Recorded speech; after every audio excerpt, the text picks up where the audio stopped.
I didn't even want to waste no time. I was just like, get straight into it. What is this ad right here? Table states. I don't even know what that is. But let's see what we got on the home screen. That's 11 minutes 40. Okay, let's watch this. This is potentially a spoiler video right here. The last few videos I watched where it was like last minute Rumble rumors have been true. Like I saw one before Survivor Series. It was like Randy was coming. They said Punk was scheduled to be there, and I was like, I don't know about that. But I did watch because they said it. It happened. So let's see what else. They say they predicted when Roman Reigns was gonna come back at the Payback 2020. So that was a big one right there. Like, really? Fiend and Braun Will that be debit Strowman? or credit? That's kind of weird. But Both. okay. What do you He mean, came back. both? Yeah, what do you mean? That's right, my friends, it is back, because what better to do than before we get to a premium live event than go through all the news and rumours that people are talking about and let I, Simon Miller, try to give you a yay or nay. I mean, there is better people to do this, but just stuck with me. So every piece of speculation will be ran through, and I have come up with my pay-per-view prediction meter, and it just means we're going to give him a ranking out of 10. 1 means it ain't happening, and 10 means I'm going to bet my hair on it. Let's go. So our first one is a chat that's been going on since early January, because who popped back up on Raw? Was none other than The Rock. So of course the next thing after this was, oh my gosh, Dwayne Johnson's going to be in the Rumble. And look, there was a little bit of smoke and fire here, because apparently one of the years pitched to Mr. Johnson last year was, hey Dwayne, why don't you come back for WrestleMania 39 and you can be the surprise entrant in the Rumble, you'll come out at number 30, you'll win the thing, and then you will take on Roman Reigns. So it does mean that maybe we are going to do this in 2024, but when I search my brain, which admittedly isn't very big, I don't think you can do the surprise comeback twice, because you've already got that pop, and really, if you're going to put The Rock in the Royal Rumble, maybe you should tell everybody, because a load of people are going to tune in. If we are to believe the news cycle too, Rocky is down to do WrestleMania 40, but at the moment, he hasn't signed on the dotted line. Now that could obviously change in 32 milliseconds, because all it takes is this. But as of right now,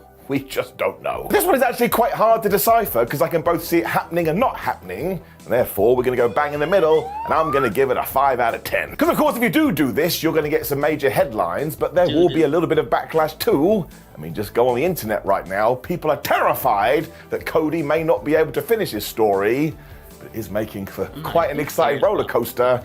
I enjoy WrestleMania season. I don't think it's totally impossible though, which does lead us to one of his best friends, John Cena. Now, he has been doing the media rounds this week, including Logan Paul's podcast, so now everyone has decided, oh, he's only doing this to be back in the public eye when it comes to sports entertainment, because he too is going to be in the Rumble. I swear, people get way too carried away, although I don't know, but if we do get John Cena and The Rock in this year's Royal Rumble, well, the world is going to stop. Here is the deal, though. If John Cena does want to be part of WrestleMania 40, which does make sense, because it just had the big 4-0 on the end, I don't think he and everybody else has to pop up in the Rumble. You still have 2 months of build after this, so why don't you save him for a Raw, or why don't you save him for a SmackDown? There's also the fact that Mania is so stacked, I don't know where you fit him in, and John is going to have to win, because his win-loss record recently has been terrible. He ain't challenging for no AEW World title. So I think there is a huge possibility that Cena could be at Mania, even if it's to come out and wave at people. When it comes to the Rumble, I'm giving it a 3 out of 10. I'll be totally wrong with this one now, but ironically, I just can't see it. I'll see myself out. And we shall continue with another former face of the company too, Hulk Hogan. So I'm just going to move on this one quickly and say no, it's not going to happen, and give it a 1 out of 10. And the only reason people started talking about this to begin with is because we had that anniversary Hulkamania video on Raw where he was pimping out some new merch and he made the joke, maybe I'll be in the Royal Rumble. Doesn't need to be in the Royal Rumble. It would be ridiculous. It would be like the Iron Sheik when Bobby Heenan said, oh, it's going to be WrestleMania 38. By the time he gets to the ring, it would be the same with Hogan, although it would be like WrestleMania 72. No. There is one that could come totally out of left field though, or at least it has been rumoured, and that's the point here. And that is one Katsuchika Okada debuting in the flubbing Royal Rumble. Now, if you are a fan of this idea and you're getting all excited about it, I'm just going to ruin your day. I do that a lot. It ain't happening. This is mostly because the Royal Rumble is indeed on the 27th of January 2024, but when it comes to Okada's contract, that's up on the 31st of January, which is a few days later, but also he's already agreed to a bunch of dates in February, so these two things don't mesh. He's also such an honourable and loyal dude, I don't think he's going to leave New Japan by stabbing them in the back. So yeah, if you're going to see him anywhere, it'll be like March time. And also, we don't know if it's going to be WWE. It could be AEW. That would be huge, don't get me wrong, because you've got 50,000 people in that arena. Loads of individuals would know who he was. I'm going to give this a 2 out of 10.